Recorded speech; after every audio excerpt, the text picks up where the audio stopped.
And hello, good morning. Late tea time podders around the world. It's coffee time in Cricket Badger Towers. I had about 2 hours sleep. I was on the cricket last night. So the things I do for you in bringing you this golf podcast. DT looks far more refreshed and raring to go. How are you?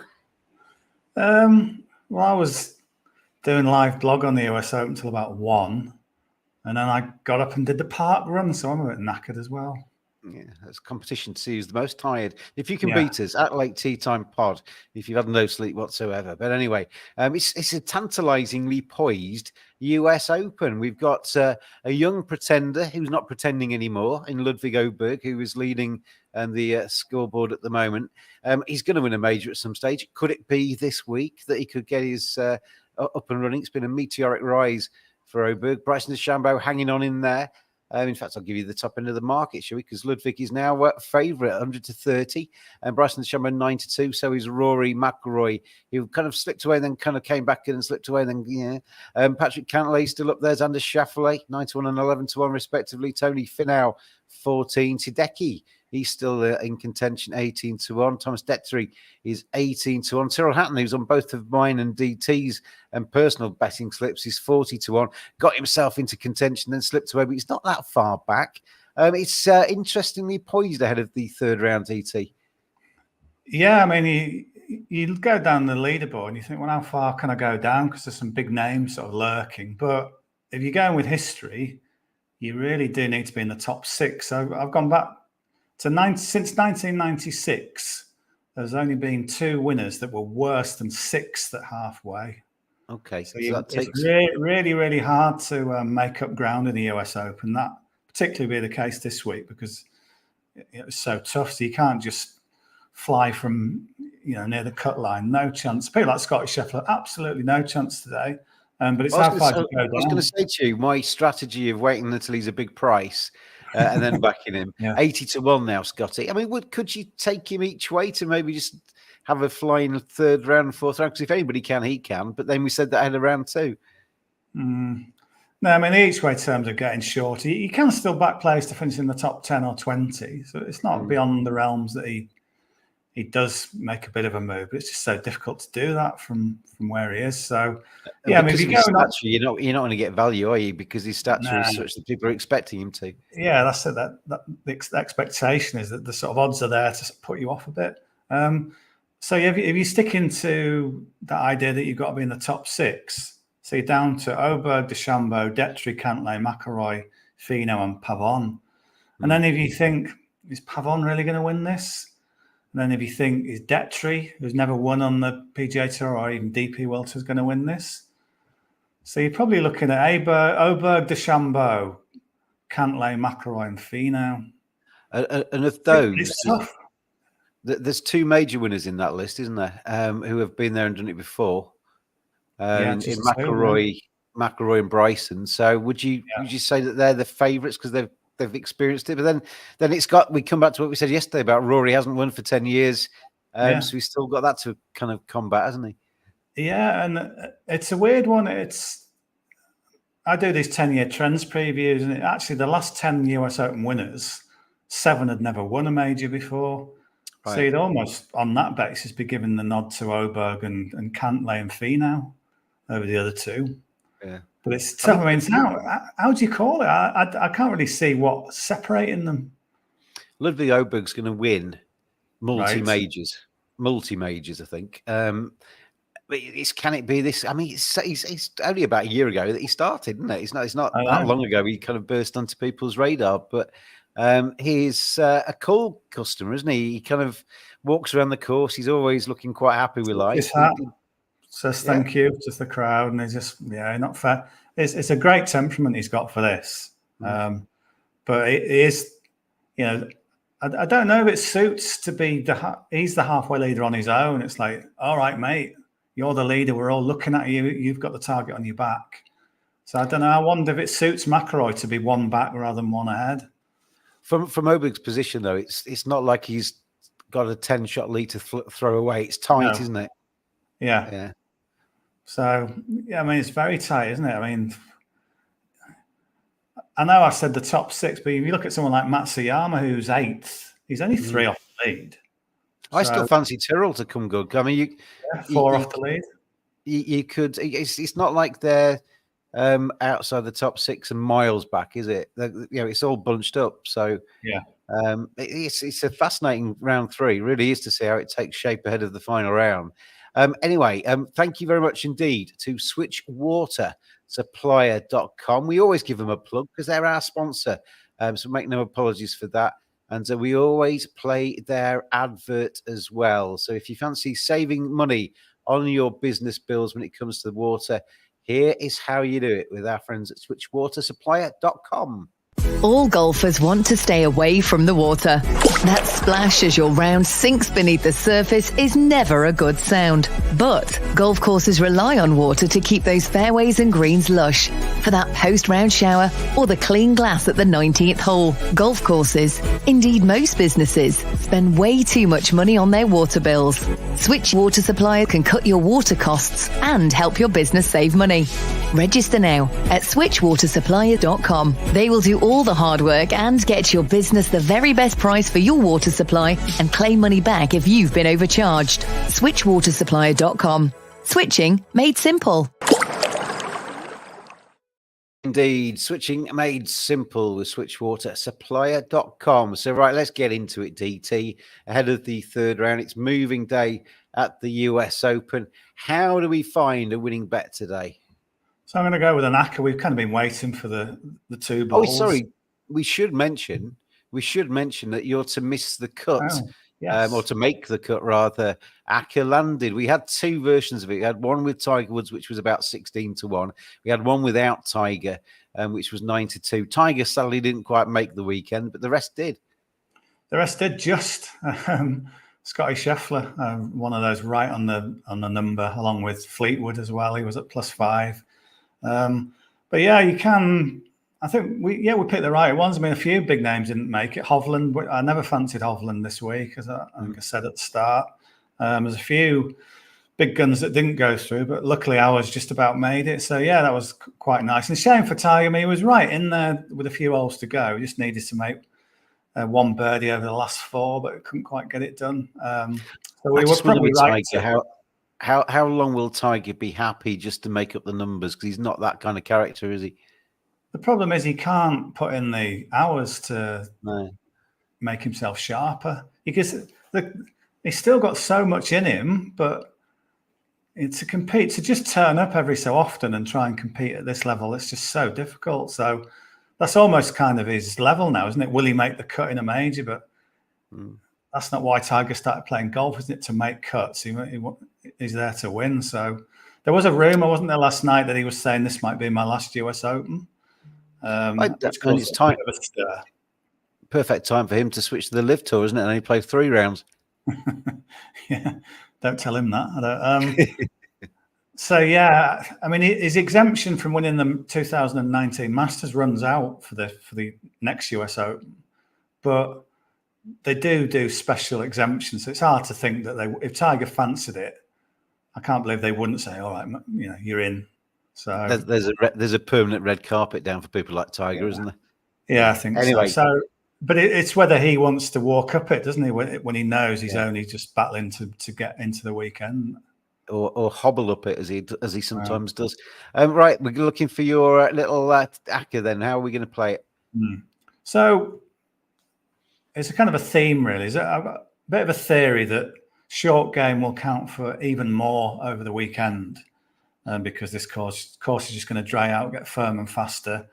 So those who aren't high up in the strokes gained around the green stats, because I think you've been watching it. I mean, if you watch the last couple of minutes yesterday on the very last hole, it was Siwoo Kim and Sung Jae-in, both at lovely tee shots to the par 3 9th, which Francesco Molinari had got a hole in one a few minutes earlier. Beautiful shots, and they just sort of, that's 3 feet away, and the ball just trickled and ran off 60, 70 feet away.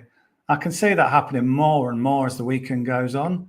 So in reality, you've got, hitting the green isn't enough. You've got to hold it on the green, so you've got to find a bit of the green that will hold your ball. So I just think balls will get repelled off and off and off so many times. So therefore, you need your short game wizards So my ACCA is based on those who were showing prowess around the greens. This is why I went against you. And I actually quite fancy Bryson DeChambeau because I think he revels in plotting his way around a course and trying to be clever. Can be too clever at times, but because it's all about how you approach it and where you aim at in the green, isn't it? And then if you do get unlucky or miss it, how you scramble basically and how you get up and down. Well, you'll be pleased to know he's one I'm going to support, but I'll start with. So we're going to go back. So I'm looking at the strokes gained stats to see who's a bit weak around the green or with the putter. So the first bet, bit of an unusual one, but we go back to 6:18 UK time, where we've got Nicholas Echevarria. I thought you were talking about the year then rather than the time. So much history, yeah. We go back to 6:18. Nicholas Echevarria against Sam Bennett. It's a bit of a cult 2-ball, isn't it? But if you look at the stats, I think there's an opportunity here because Echevarria, he is 81st in around the green and 125th in putting. So his short game is wonky. I mean, he's done he's hit his irons beautifully, absolutely superb, but I think he might find as it goes on, hitting beautiful irons, he won't get the rewards. You'll get times where he'll hit a beautiful iron shot and it'll just go off the green. Yeah. And that's going to lead to frustration as well, isn't it? Yeah, because you feel like, oh, that's not deserved, is it?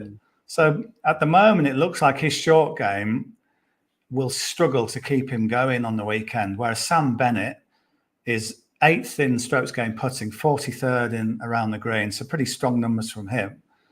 So what looks like I don't really know in this one, but Bennett as the underdog, I think is worth a little go there at 23-20 with Bet365, that is. Second one, 1924 or 724, just to avoid confusion. We've got Corey Connors against Tim Widding, Sweden. He's the Swede, so it's not all about Oberg this week. He's got another Swede doing well on the leaderboard. But Widding, he's a double winner on the Corn Ferry Tour this year.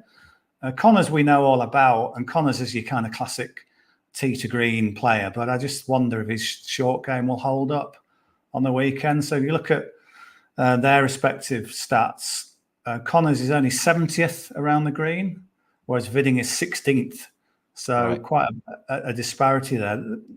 They've got similar putting stats, but I just think that extra touch around the greens makes Widding a bit of a value play. He's quite a serious underdog at 8-5, but it does obviously boost any ACCAs.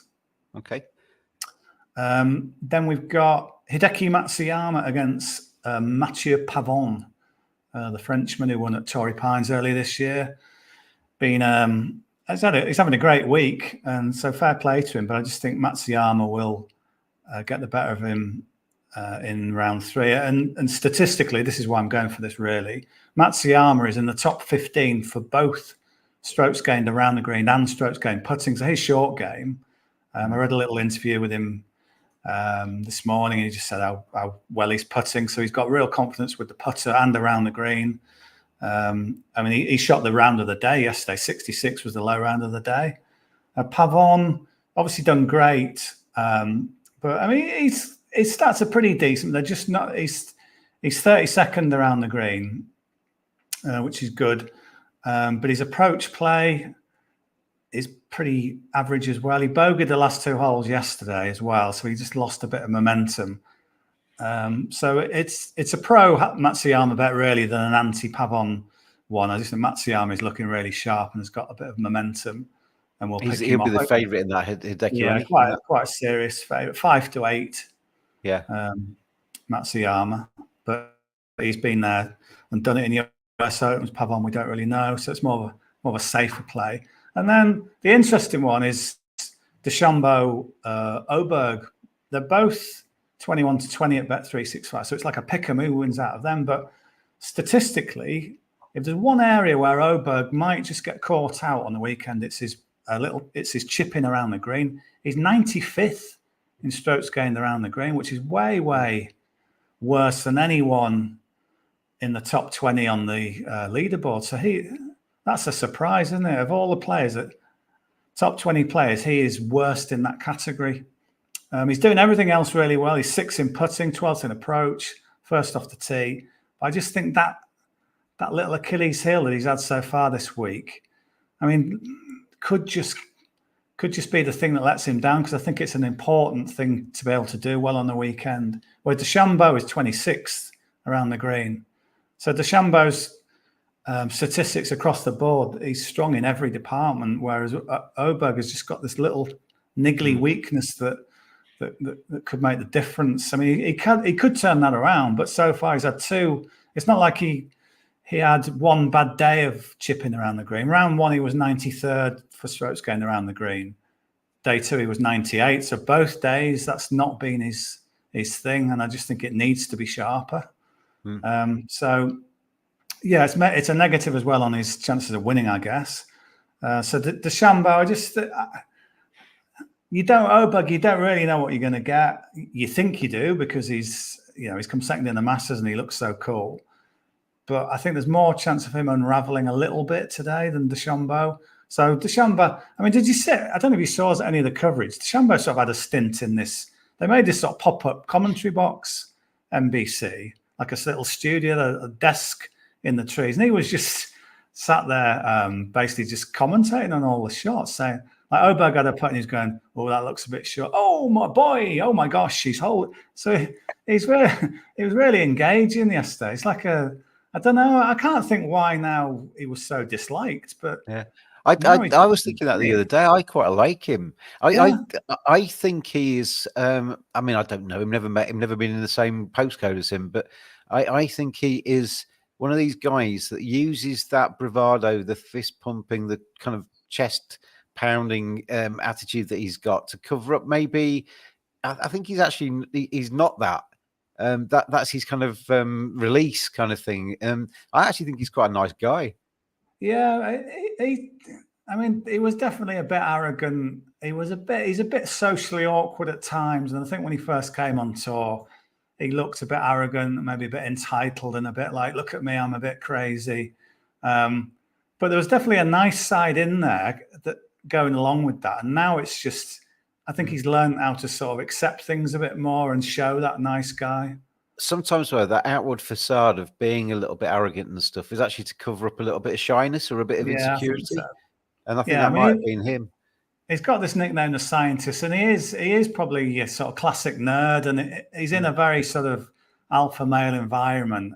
And that's when he come up against Brooks Koepka, because Koepka is your classic alpha male, and DeChambeau he's just a bit more nerdy, isn't he, than that? So I think he wasn't quite sure how to play, but now I think he looks really comfortable in his own skin.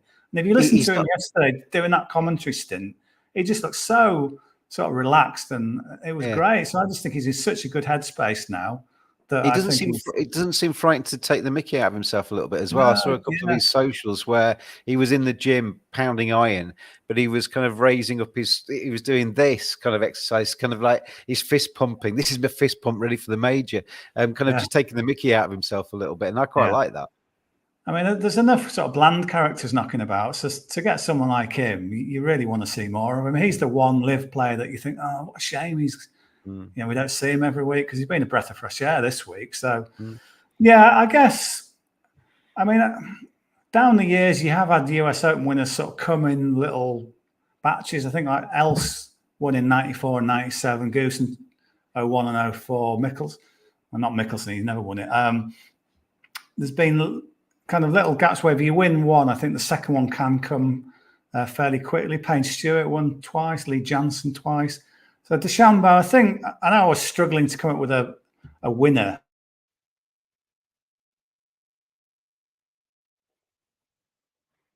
Oh, I've lost your sound. Your sound's disappeared, DT.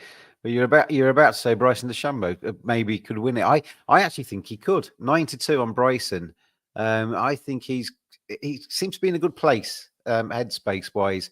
So Bryson DeChambeau maybe to do it. But the 4 picks as DT fiddles with his equipment, so to speak, is Sam Bennett to beat Nicholas Echarova, he's 23-20. Tim Viding 8-5 to beat Corey Connors. Hideki Matsuyama 5-8 to beat Nicholas Pavon, and Bryson DeChambeau 21-20 to upturn Ludwig Oberg. DT, have I got your sound back? Oh, I can't hear you. I don't know why. I think you've muted yourself by accident. I can't unmute you, but I think you've muted yourself. Anyway, we'll get through the end of this because we got that. Could you tell me in sign language what price that fourfold is? Anyway, you can work it out. We've got Sam Bennett, Tim Viding, Hideki Matsuyama, and Bryson DeChambeau on our slips then ahead of round 3. And we'll say goodbye to DT because we can't hear him. We'll say goodbye to you late time. Oh, hang on a second. 17-1 for that fourfold then. Thank you very much, DT. His fingers are doing the work for him. So 17-1 is our fourfold ahead of round 3. Good luck, everybody. This has been a Sports Broadcast Media production. We're with you in the majors or at the majors for every single round, and that means that we will be back again tomorrow. So good luck with all of your bets. Make sure you gamble responsibly. James and DT will see you again tomorrow. Cheers, everybody.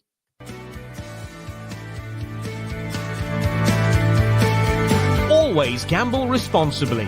Visit begambleaware.org for more information.